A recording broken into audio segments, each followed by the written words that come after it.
Hello, everybody. My name is Random Andy, and welcome back to Wanted Wednesday. Today, we're going to be reading the trial of Lizzie Borden.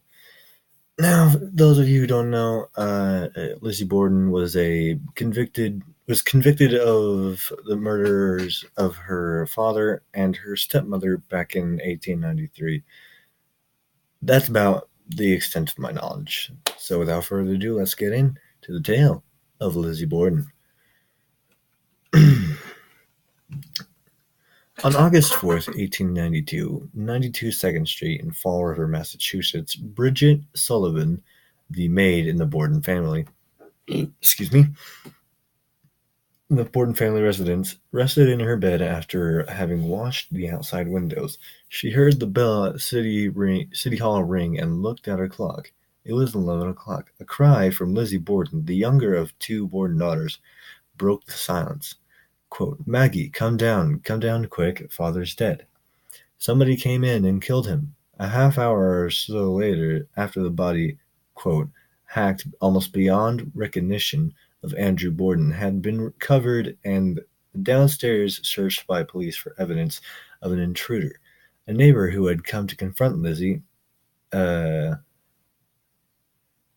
Adelaide Churchill, made a grisly discovery on the second floor of the Borden home.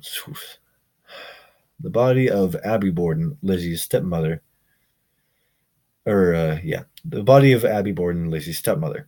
Investigators found Abby's body cold, while Andrew's had been discovered warm, indicating that Abby was killed earlier, probably at least 90 minutes earlier than her husband. Under the headline "Shocking Crime," a venerable citizen and his aged wife hacked to pieces in their home. The Fall River Herald reported that news of the Borden murders, quote, spread like wildfire, and hundreds poured into the street where for years Andrew J. Borden and his wife lived in happiness, end quote. The Herald reporter who visited the crime scene described the face of the dead man as, quote, sickening. Over the left temple, a wound 6 by 4 inches wide had been made, as if it had been pounded with the dull edge of an axe. The left eye had been dug out, and a cut extended the length of the nose. The face was hacked to pieces, and the blood had covered the man's shirt. Despite the gore, the room was in order, and there were no signs of a scuffle of any kind.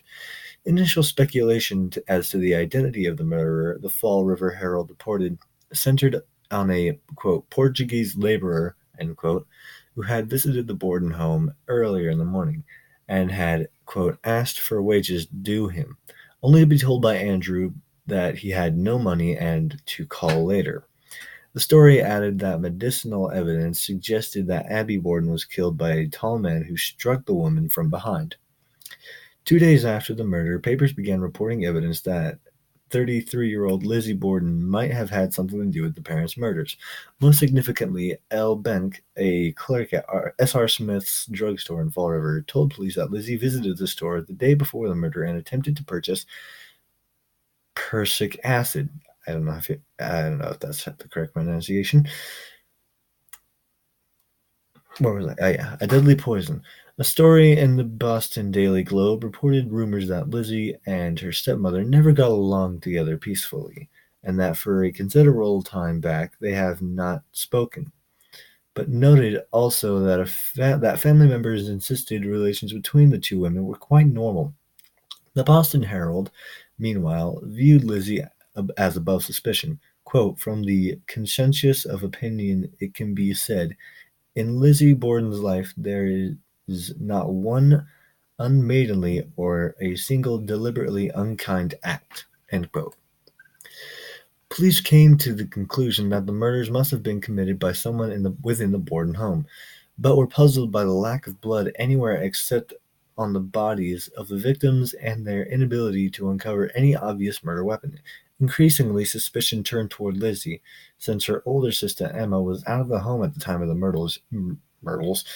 In murders, investigators found it odd that Lizzie knew so little of her mother's whereabouts after 9 a.m., when, according to Lizzie, she had, quote, gone upstairs to put shams on the pillows, end quote. They also found unconvincing her story that during the 15 minutes in which Andrew Borden was murdered in the living room was out in the backyard barn, quote, looking for irons or lead skinners for an upcoming fishing excursion. The barn loft where she said she had looked revealed no footprints on the dusty floor, and the stifling heat in the loft seemed likely to discourage anyone from spending more than a few minutes searching for equipment that would not be used for days. Theories about a tall male intruder were reconsidered. One quote leading physician end quote explained that hacking is almost a positive sign of a deed by a woman who is unconscious of what she is doing. On August 9th, an inquest into the Borden murders had held in the courtroom over police headquarters before criminal magistrate Josiah Blaisdell. Blaisdell? I don't know. District Attorney Jose Knowlton. What are these names? Knowlton? Yeah. Questioned Lindsay Borden, Bridget Sullivan, and household guest John Morse, and the others during the 4 hours of examination. Lizzie gave confused and contradictory answers. 2 days later, the inquest adjourned, and Police Chief Hillard arrested Lizzie Borden the next day. Lizzie entered a plea of not guilty to the charges of murder and was transported by railcar to the jail in Taunton, 8 miles north of Fall River. On August 22nd, Lizzie returned to a Fall River courtroom for her preliminary hearing, at the end of which Judge Josiah Blaisdell pronounced her probably guilty, and ordered her to face a grand jury and possible charges for the murder of her parents. In November, the grand jury met. After first refusing to issue an indictment, the jury reconvened and heard new sentence from Alice Russell, a family friend who stayed with the two Borden sisters in the days following the murders. Russ told grand jurors that she witnessed Lindsay Borden burning a blue dress in a kitchen fire, allegedly because Lizzie explained her action, it was covered with, quote, old paint, coupled with her earlier testimony from Bridget Sullivan that Lizzie was wearing a blue dress on the morning of the murders. The evidence was enough to convince grand jurors to indict Lizzie for the murders of her parents. Russell's testimony was also enough to convince the Borden sisters to sever all ties with their old friend forever. The trial of Lizzie Borden opened on June 5, 1893, in the New Bedford Courthouse before a panel of 3 judges, a high-powered defense team including Andrew Jennings and George Robinson, former governor of Massachusetts, represented the defendant, while District Attorney Knowlton and Thomas Moody argued the case for the prosecution. Before a jury of 12 men, Moody opened the state's case when Moody carelessly threw Lizzie's blue frock on the prosecution table during his speech. It revealed the skulls of Andrew and Abby Borden. The sight of their parents' skulls, according to the newspaper account, caused Lizzie to fall into a faint that lasted for several minutes, sending a thrill of excitement through the awestruck spectators and causing unfeigned embarrassment and discomfiture to penetrate the ranks of the council. For most of the 2 hours of Moody's speech, Lizzie watched from behind behind a fan, as the prosecutors described Lizzie as the only person having both a motive and opportunity to commit the double murders, and then pulled from a bag the head of the axe that he claimed Lizzie used to kill her parents. First, several witnesses for the state testified concerning events in and around the Borden home on the morning of August 4th, 1892. The most important of these witnesses, 26-year-old Bridget Sullivan, testified that Lizzie was the only person she saw in the home at the time. Her parents were murdered, though she provided some consolation to the defense when she said that she had not witnessed during her over 2 years of service to the family signs of the rumored ugly relationship between Lizzie and her stepmother. Everything was pleasant, she said. Lizzie and her mother always spoke to each other. Parentheses, other prosecution witnesses disputed Sullivan's assertion with that all was fine between Lizzie and her stepmother. For example, Hannah H. Gifford, who made a garment for Lizzie a few months before the murders, described a conversation with Lizzie and her. Where was I? Oh, yes. Described a conversation in which Lizzie called her mother a mean, good-for-nothing thing and said, I don't have much to do with her. Sorry. This is probably really awkward. Sorry. Mean, good-for-nothing thing and said, I don't have much to do with her. I stay in my room most of the time. Sullivan also testified that Andrew and Abby Borden experienced stomach pains on the day before the murder and told jurors that the presumed time of Abby's murder, Lizzie claimed she was washing outside windows. Sullivan testified that she opened the door for Andrew Borden after he returned home from his walk about town, and then described hearing Lizzie's cry for help a few minutes after 11 o'clock. Several witnesses described seeing Andrew Borden at various points in town in the 2 hours before he returned home to his death.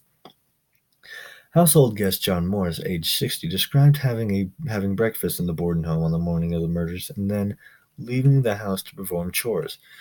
The next set of witnesses described events and conversations after discovery of the murders. Dr. Seabury Bowen of the Borden family physician, summoned to the home by Lizzie in the late morning of August 4th. Troubles with his tenants probably had something to do with the murders. On cross-examination, Seabury agreed with the defense's suggestion that the morphine he prescribed for Lizzie might account for some of the confused, contradictory testimony she gave at the inquest following the murders. Adelaide Churchill, a Borden neighbor and another important witness, remembered Lizzie wearing a light blue dress with a diamond figure on it, but did not recall seeing any blood spots on it. John Fleet, the assistant marshal of Fall River, recalled his interview with Lizzie shortly after the murders. Lizzie corrected him, and he testified when he called Abby Borden her, quote, mother. She was not my mother, sir, Lizzie replied. She was my stepmother. My mother died when I was a child, end quote. The most compelling testimony came again from Alice Russell. Russell described a visit from Lizzie the night before the murders, in which she announced that she would be soon going on a vacation and felt that, quote, something is hanging over me. I cannot tell what it is, end quote. Then, according to Russell, after describing her parents' severe stomach sickness, parentheses, which she attributed to bad baker's bread, end quote, end parentheses, Lizzie revealed, quote, I feel afraid something's going to happen. Explaining her feeling, Lizzie told Russell that she, quote, wanted to go sleep with one eye open half the time for fear somebody might burn the house down or hurt her father because he was so discourteous to people. Strange. Where was I? This is happening a lot. Oh my gosh, I am... Oof. It's so long. It's going to be a long video. Shit, where was I?